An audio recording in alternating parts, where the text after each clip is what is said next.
All right. Welcome everybody to the TLC webinar this morning. We're here with a representative from the Pennsylvania Broadband Development Authority, Pam Frontino, the grants manager, to talk a little bit about the Capital Projects Fund Digital Connectivity Technology Program. This will be a short webinar, and we're designing it to be a video that we can send out to our membership, just to let everybody know about the timeline for this grant opportunity, and to tell you and to answer any questions that you may have about the process. So with that, I'm just going to turn it over to Pam to tell us a little bit more about the program. Thank you, David, and good morning to everybody. Thanks for having me, letting me join this morning to tell you a little bit more about this program.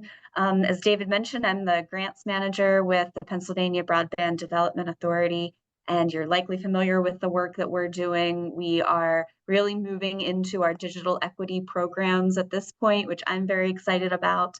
I will just start out by saying that the person that can answer even more questions than I can is Julia Brinjack. She's our program manager for digital equity.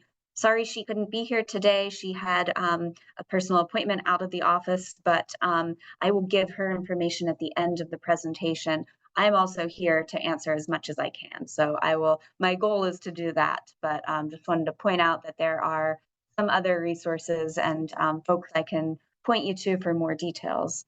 So I will start out I really do hope to keep this presentation pretty brief because really I think the better option is for us to have some discussion, but I want to talk to you about the goals of the program and the eligibility requirements, how to apply, what we're looking for in the application, etc. David, if you don't mind going to the first slide, please, or the next slide, I should say. So an overview of this, as David mentioned before, this is part of our Capital Projects Fund. The PBDA, the Pennsylvania Broadband Development Authority, we received funding from U.S. Treasury, and this is COVID-19 ARPA funding. The goal of it really is to enhance broadband access, specifically connected to education, workforce development, and any kind of healthcare access, virtual health access. So all of the programs that we have under CPF really have to include those three topics. And this devices program, this digital connectivity technology program, is definitely included in that. So within the application, I'll talk about that in a little bit, we do have to make sure all of those goals are being met. But we also, we're following a few other Treasury standards. First is that this has to be a loan program. So the devices that will be awarded through this program won't be going out to individuals necessarily, but they will be maintained and owned by an organization. That organization will be responsible for, again, maintaining, but also then reporting back to PBDA on a regular basis. But this will be, the devices awarded will be available for loan to individuals. Applicants also have to prove that the individuals in the communities that are being served by the program meet a critical need. Those three topics, education, workforce, and healthcare, are definitely, as I mentioned, going to be the top needs that this program is designed to meet.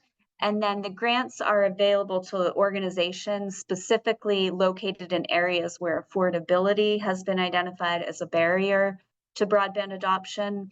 Affordability, so I do want to point out now, while I'm talking about this topic, this is not something that applicants will have to provide any information on. We will collect that when we're reviewing applications based on, it's the census tract where the organization that is applying, where it is located. So just, we can talk about that more in a little bit, but just want to point that out now, that that's not something that applicants would have to give us specifically. So it's a $20 million program, and this program is unique to other grant programs, I think not only from PBDA, but in general, in the sense that we're actually not granting out funds. We are granting out devices. So if you were to apply, you could apply for up to 200 devices. And I'll tell you in a bit what that means in terms of the package that comes with the device, but also the minimum would be 20 devices. So for smaller organizations, they might not be looking to maintain a large fleet of these, but the minimum is 20, the maximum is 200. We aren't then requiring any matching funds. Now, if you are an organization that does have matching funds and you want to show that you would use those funds to enhance the goals and objectives of your program, that is permitted. And I'll talk more about what else we are requiring and how some funds might be useful in that. But matching funds, just to stay off the bat, are not required for this. Oh, and here, sorry about that. It's on this slide. Just to point out that applicants will be required to provide a digital skills and training program. Now, PBDA will supply the information that will suffice basically to cover that requirement. We have resources online that we can, if you want to use those and say, this is what I'm going to offer, that is completely adequate for what we're looking for. However, we know that so many of the organizations that you all represent, that's what you do anyway. You offer digital skills training. So you can also supplement your application by saying, this is what we already offer. We're skilled and we have expertise in this, and that will really enhance your application.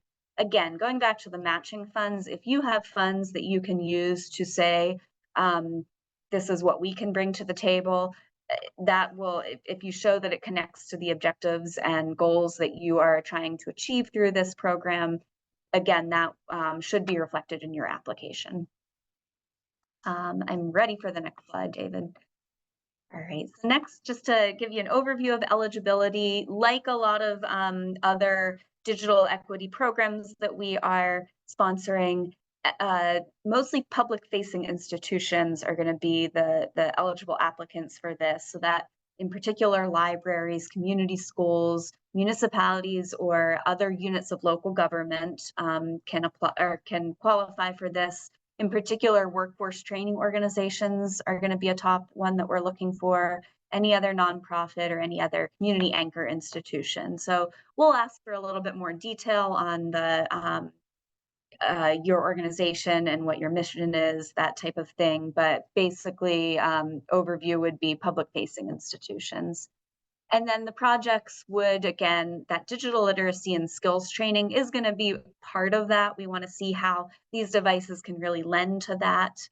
Again, it's a loan program, and individuals would be, and it's up to the organization that is applying for the grant, but individuals can take these home, or you can just keep them on site for the community to use, but that will be something in the application. We're going to look for more detail about what that loan program includes. Just to specifically, we want proof that you have put thought into that and that you have all the bases covered. All right, next slide, please. So for device and grant details, again, I mentioned this at the beginning that grantees, you would not actually receive any grant funds through the award. Instead, we're working with a state contracted device lender, and they're going to ship laptops directly to grantees. The devices will be delivered directly to the grantee, directly to that organization from the vendor that we identify. So no money has to be exchanged. We decided on this approach for a couple of reasons. First, we want to avoid having organizations give money up front, because we know that can be a financial strain on organizations. So no money has to be fronted. And then the second reason is that if we work with a vendor that the state already has a contract with, we can actually give more devices because we already have the agreement worked out.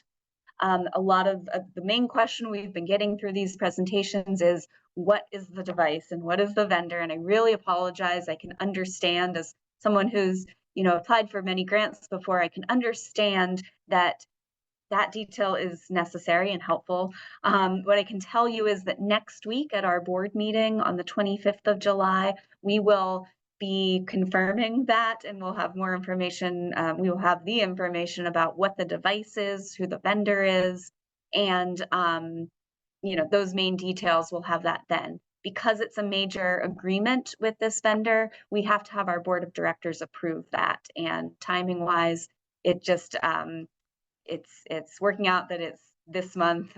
So please sit tight if you're looking for that information. I will tell you again, it's a laptop. It's a laptop that converts into a tablet. You can kind of fold it over. It's a very decent device, I can say, and we think people are going to be happy with it. So the full award, as I mentioned, you can apply to up to 200 or at a minimum 20 devices. It includes that laptop. It also includes a 4-year factory warranty, an accidental damage warranty, and then all the shipping costs will be covered. Now, as I mentioned before, the organization that receives the award will be responsible for maintaining the device and for reporting on the device. So that's an important piece. Where the devices are at all times has to be something that that awardee is aware of. So again, we're going to look for that. What is your loan system? What are you, how are you going to maintain this? We want to make sure that there's accountability there. Also, if there's an issue with any of the devices and you need to contact the factory for to utilize a warranty, that would also be up to the grantee, the awardee, to manage that part of the grant. It would not be up to the community or individuals who are borrowing the grant. All right, and I think if you don't mind going to the last slide. Thank you. So our timeline, we posted the guidelines back in May, and as some of you likely already know, if you're familiar with this program, the application period is still open. It's going to be open for another month, closes on August 19th. The application, because it doesn't involve funds being exchanged, I think this grant application process is a little more straightforward than some others. So hopefully, even if you're waiting until you find out what the device is, you still have some time to submit that application. We're then aiming to review the applications. I have August, September. It'd probably be about August to October.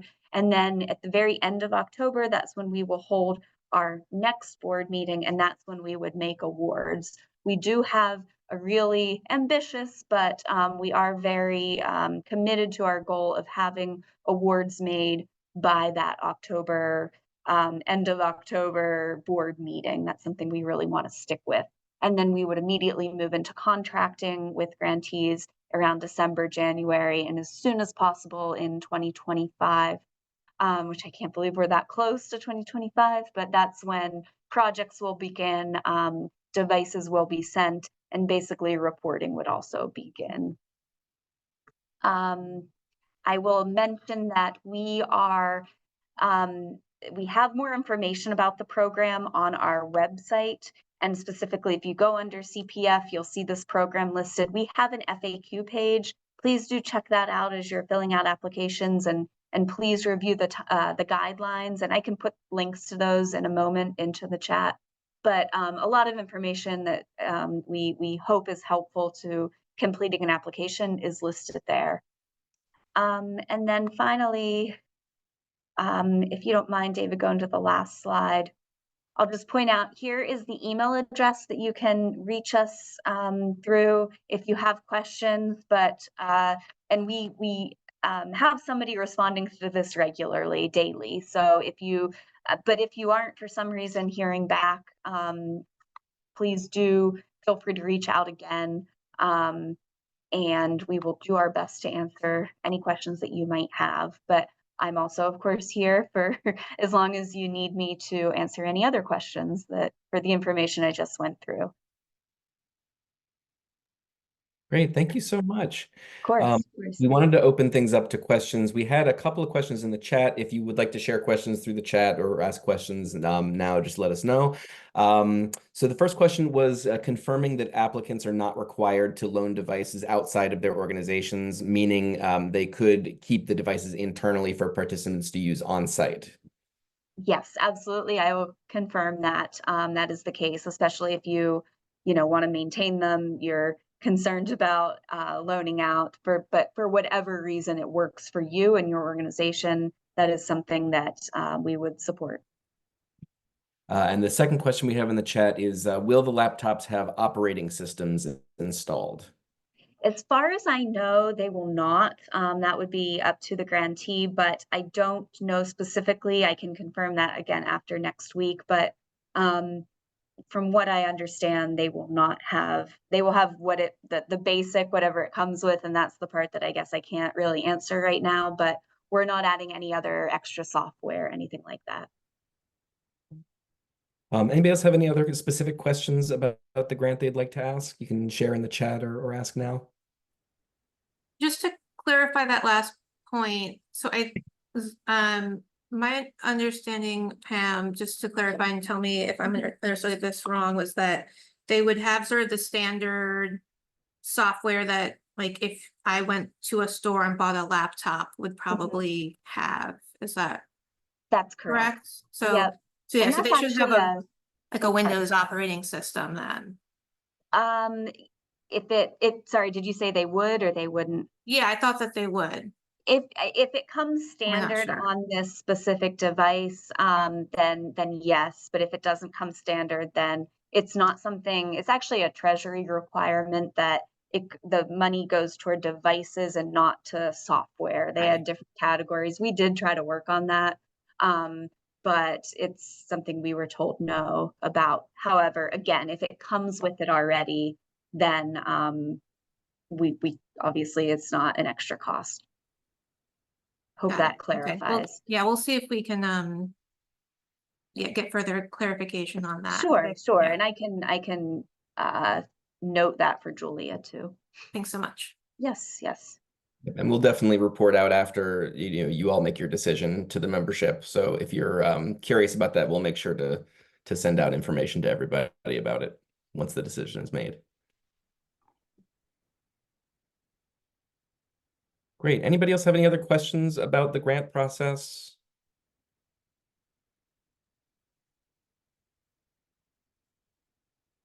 I just added the FAQ page to the chat. Again, hopefully that answers any questions that might come up as you're filling out an application.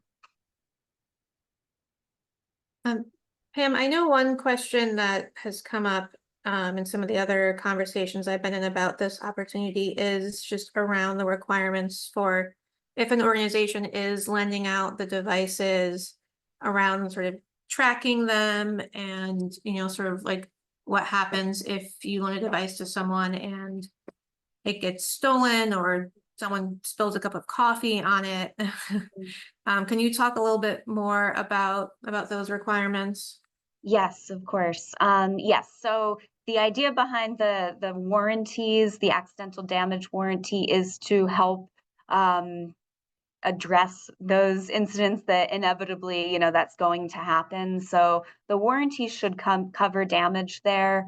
Again, it'll be the responsibility of the awardee, the grantee, to be the one to administer any kind of warranty information and work with the vendor to make sure everything is being covered with that.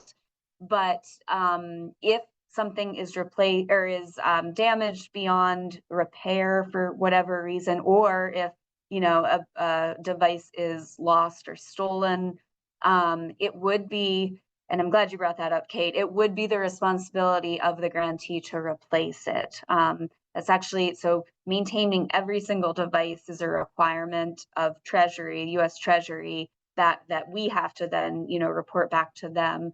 So it is going to be really important that when you're thinking about whatever type of loan program you will include with this, that knowing how to account for devices is something you're putting into that.